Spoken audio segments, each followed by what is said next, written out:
Yo, what up? How you guys doing out there today? This is your boy Roto Beast. I'm here with my boy Jeremy. We're here to present you our NBA Morning Shootaround for Tuesday, February 4th. If you're new to this channel, please make sure to click the subscribe button below.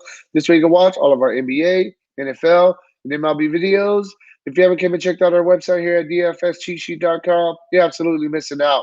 We have all the tools to help you compete with the pros day in and day out, including a complete optimizer, tons of content, daily FanDuel and DraftKings cash lineups. Hey, we're truly a one-stop shop for all your DFS needs. So make sure to come check out the site here at dfscheatsheet.com. So what up, Jeremy? How you doing out there, bro?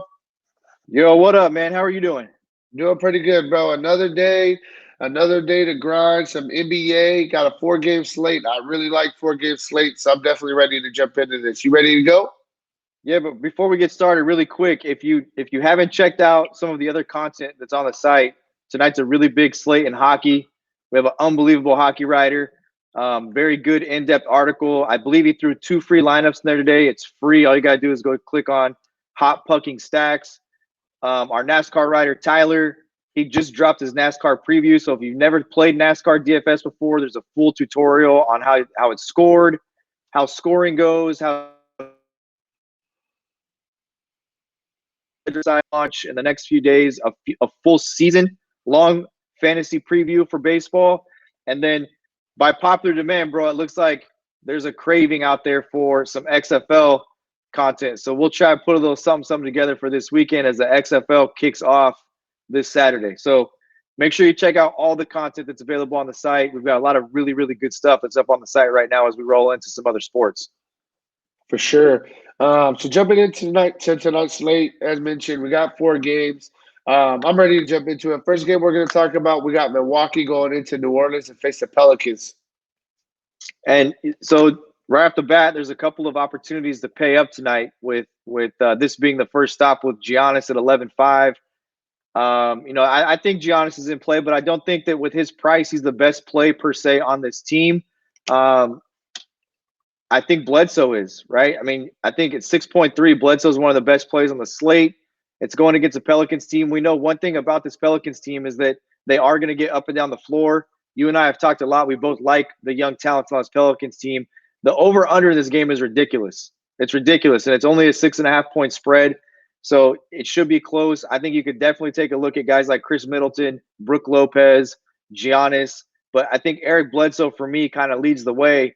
And then on a four-game slate and tournaments, you have to look at some ways to be popular, different than what's popular. You could possibly take a look at Dante DiVincenzo or Pat Connaughton, both those guys getting a run as well. But I think Brook Lopez is the most maybe off the board tournament play. They'll be low owned, and Brook Lopez is quietly having maybe his best season. He's finally starting to get you a couple of rebounds and not just stand out there on the 3-point line. But the first opportunity to pay up is Giannis. It's a tough spot with 11.5 in tournaments. You need 69 fantasy points just to reach value out of him. And you've got James Harden, who you'll talk about next, I guess, with no Russell Westbrook or Clint Capella today. Yeah, I mean, I'm liking this. I'm liking this New Orleans team, man. I'm a believer. I think that they could sneak in and definitely get a playoff spot. I mean, they got some really good young stars. There's multiple guys on this team I like. I mean, you got Lonzo Ball. He's playing out of his mind right now. The price is barely moved. You need 6,900. You need about 34 for value. The guy is like I said, he's just playing absolute crazy right now. He's had, for the past 5 games, he's got you at least 31 fantasy points with 3 games of 41 plus, a couple 48 fantasy point games. I think the price tag is too low. The minutes are there. Definitely think he's in play. Drew Holiday at 7,500, I think, is a very fair play. The thing about this team is you would think with Zion coming back, the production would go down for people, but it actually still pretty much staying the same. You got these guys. I mean, all they're doing is pushing the ball. With the up-tempo game, that creates extra opportunities for everybody. So I think 7,500, Drew Holiday is a guy that we can look at. Brandon Ingram, 7,600 as well. Very fair price tag. 3 straight games of at least 36 fantasy points still with Zion even in there. The minutes have been there in 2 of the past 3 games. The game against Memphis got a little bit of foul trouble. Definitely think Brandon Ingram's in play. Zion's a guy who's a little bit I think he's in play. I like him. He's giving you a really solid floor. The minutes are trending in the right direction, but we know Ball, we know Holiday, we know Ingram. They're all going to play 34, 35 minutes. And so I feel comfortable paying 7,000 for them. For Zion, though, you need 35 just for value. He's barely starting to trend towards the 30s. Like I said, I definitely think he is in play. I just think he's a little bit more of a GPP play just because the price tag is quickly rising up. But I like him though. Definitely, he could be a guy that could be kind of popular on this slate with it being only a 4 game slate. Last but not least, they're playing Zion a lot at the 5. They're putting Ingram at the 4. And the guy that's getting some extra run is Josh Hart at 4,500. The guy's playing, he played 28, 29 minutes, and he's giving you a pretty decent floor. He's been in there rebounding, banging as well. So I think Josh Hart's a guy that's going to go low owned that you can look at as a low owned GPP play as well. So that's really where I'm at with the Pelicans, and I'm ready to move on. We got Charlotte going into Houston to face the Rockets. So this is interesting, and I would use caution with some of these Hornets players because the big talk, they happen to be in the same city, right? Playing against each other, and that's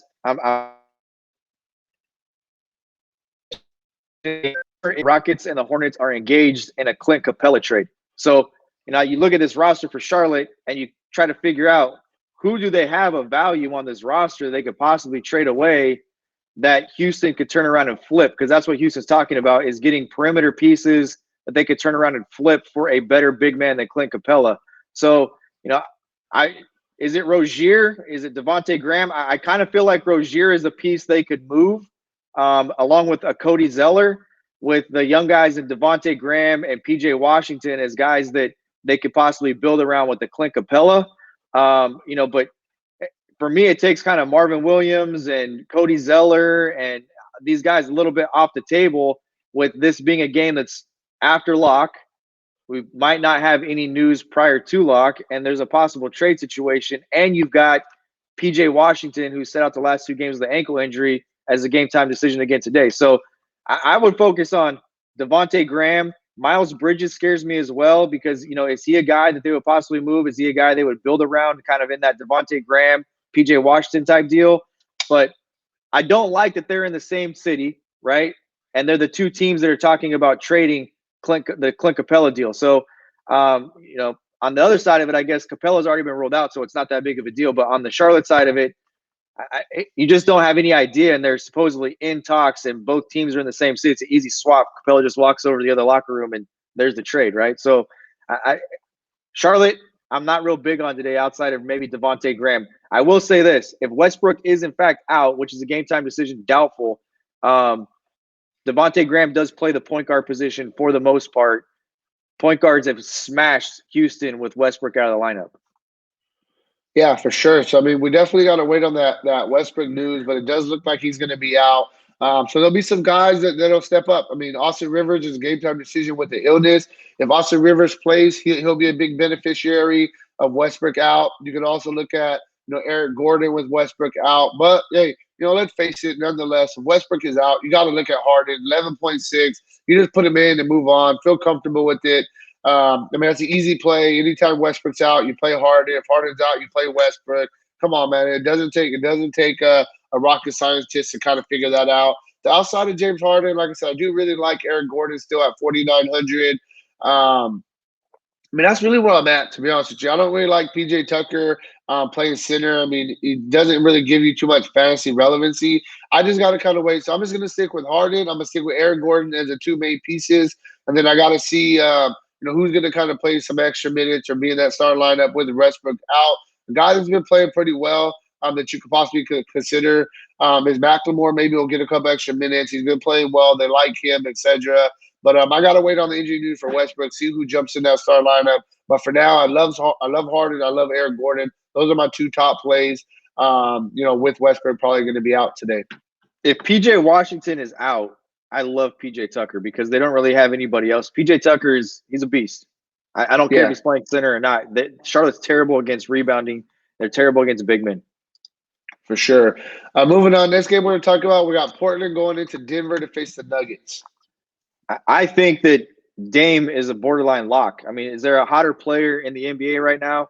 You can go back 84.5, 64.2, 78.7, 59.5, 78.8, 73.4. I mean, he's on a ridiculous run. He's on a ridiculous run. One thing that I watch a lot of Portland because we're on the West Coast. And one thing I like is the pick and roll game that Lillard and Whiteside are playing together. I like it a lot. I like everybody on this team for Portland right now because I think that everybody's playing somewhat well. Lillard, one of the things that's maybe not going noticed because he's scoring so many real actual points is that he's distributing the basketball extremely well and creating opportunities for other guys as well. Carmelo Anthony's a very fair price at 5,600. Trevor Ariza, we know everything he brings to the table at 4,500. He's a very good price. And then another guy that I continue to play in tournaments, especially on a shorter slate like this, where there's going to be a lot of chalk, is Gary Trent. He gets about 22 to 24 minutes a game, and he can get hot and knock down some threes. He can get you, six times his value on a slate like this. I think this will be a pretty up-pace game, and I really like everybody that Portland has. I just think people look at Denver and they think they're just, it's the same Denver team that's just really good defensively, and they're not as good as they were last year. They're still good, but they have been giving it up to point guards. Hassan Whiteside, he's on the way to stay out of foul trouble, and I think that's why opposing centers are going off against them because Whiteside's staying in the game. He's not getting himself in foul trouble. He's just not playing any defense, and that's the one knock on him. But from a fantasy standpoint, he's filling up the stat sheet as well. Yeah, on the Denver side of things, I think there's some guys we could definitely look at. We'll start with their main guy. You got Jokic going against Whiteside. And it isn't the easiest matchup. It's definitely a tough matchup. But Jokic is playing very, very well right now. It's one thing I will give him credit for. He's played against a couple pretty tough centers in the recent games, and he's been playing pretty well. Had a good game against Gobert, solid game against Drummond. I definitely think that Jokic is a guy that you can really consider. The biggest thing with him right now, he's passing the ball more with Jamal Murray out. He's picking up some extra assists, getting you getting you a double with rebounds and scoring as well. So definitely think Jokic is a guy that we can look at. Probably a little bit more of a GPP play just because of the matchup. But I could consider the argument for playing him for cash just because the floor is so high right now. Outside of him, Will Barton, 6,200. He's playing very well. Played a bunch of minutes. He's got you at least 37 fantasy points in 2 straight games, scoring double-digit points. Monte Morris, Jamal Murray's a game-time decision. I expect him to be out again. Monte Morris coming off a really big game against Detroit. He's a guy that definitely could fill up the stat sheet. He's been up and down since being in that starting role, but he definitely has the upside for at a 5,000 price tag. All you need is 25 for value, so he's definitely in play. And last but not least, Jeremiah Grant been definitely taking advantage of the minutes and the opportunity he's been getting. In five of the past 6 games, he's got you at least 30 fantasy points. What you need for value here, with a couple of 6 and 7x upside games as well. So I think he's a guy that you can look at for Portland. But that's really where I'm at, man. I definitely think that there's some good guys to play, and Denver usually plays much better at home as well. So I'm liking some of these Denver guys for sure. Moving on, final game of the night, you got the Spurs going into LA to face the Lakers. I just don't like the Spurs, man. I don't like playing the Spurs. The minutes are so inconsistent. You don't know where the price is going to be at, but there's 2 guys you can always look at, I guess, and that's DeMar DeRozan and it's LaMarcus Aldridge, right? LaMarcus Aldridge, I don't want any part of going against Anthony Davis.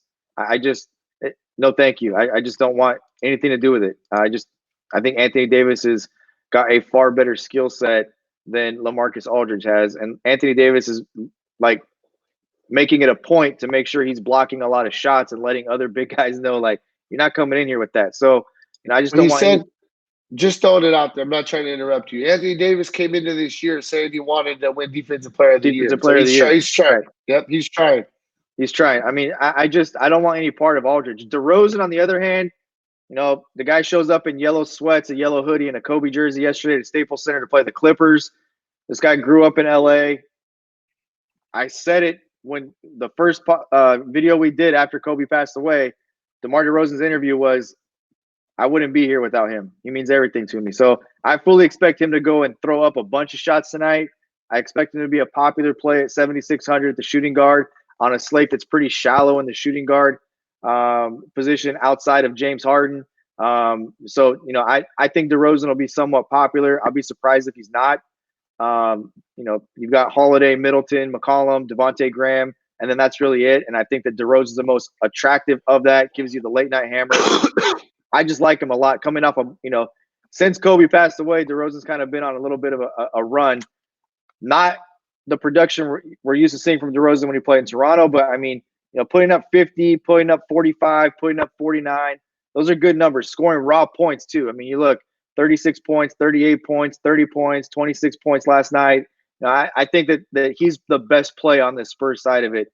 The other guys at the guard position, point guard position, you can't really look at. If you want to play him in tournaments on a 4-game slate, I'm not going to argue with you about it, but you can't count on minutes out of Dejounte Murray. You can't count on minutes out of Patty Mills or Derek White. You can't count on minutes out of value like a guy like Lonnie Walker who's had good games, or Bryn Forbes. So they're just not in play for me. Yeah, for sure. I mean, on the Lakers, it's simple, man. They're pretty much deep. Two guys at every single position that split minutes. The guys that are obviously in play. You got LeBron at 10.4 coming in at a really, really good price tag, and Anthony Davis at 10.2. I think both of those guys are firmly in play. Both can have really, really good games at home today, going against San Antonio Spurs. I like both of those guys a lot, man. I think both of them are right there for easy plays on this slate. I like the price tags; they're very fair. Outside those two guys, the only other guy that I'll probably throw in there, I think Kuzma, you could throw him in as a GPP play. He's coming off the bench. He is playing, 25 minutes a game, and he definitely gives you a little bit of upside at a 4,200 price tag. But he's tricky GPP plays, and I mean, like I said, Lakers, it's just LeBron and it's Anthony Davis. I mean, every other position they're too deep at every position that are basically just splitting minutes. So that's really where I'm at, man. I'm not trying to be shallow with the Lakers, but those are the two main guys. Those are the guys that I'm going to look at when I'm going to kind of move on. There's too much going on around the Lakers to play anybody else. I mean, you got the trade deadline. All these guys, again, are being rumored is the Lakers are going to go after one more piece. Is it going to be Iguodala? Is it going to be Drummond? Is it going to be – I mean, if they're going to get – I mean, I looked at Instagram this morning, and I'm seeing Kuzma wearing Motor City jerseys, and I'm like, well, wait. So I just don't think – I think, first of all, you're right with they're too deep everywhere, but I think on top of that, I think they feel they need to make one more move to really solidify their title run, and there's just too many. They have too many ancillary pieces. I think they have to get a shooter, bro. They have to get it. I mean, I think they have. They don't. Why get Drummond when you got? I mean, Dwight Howard's playing very well. I mean, McGee's playing very well. I think that they need one more score is what I think they need. But hey, that's really where we're at with today's video. If you want a more in-depth analysis, make sure to check out the site, dfscheatsheet.com. And hey, good luck our guys' contest tonight, all right? Peace out.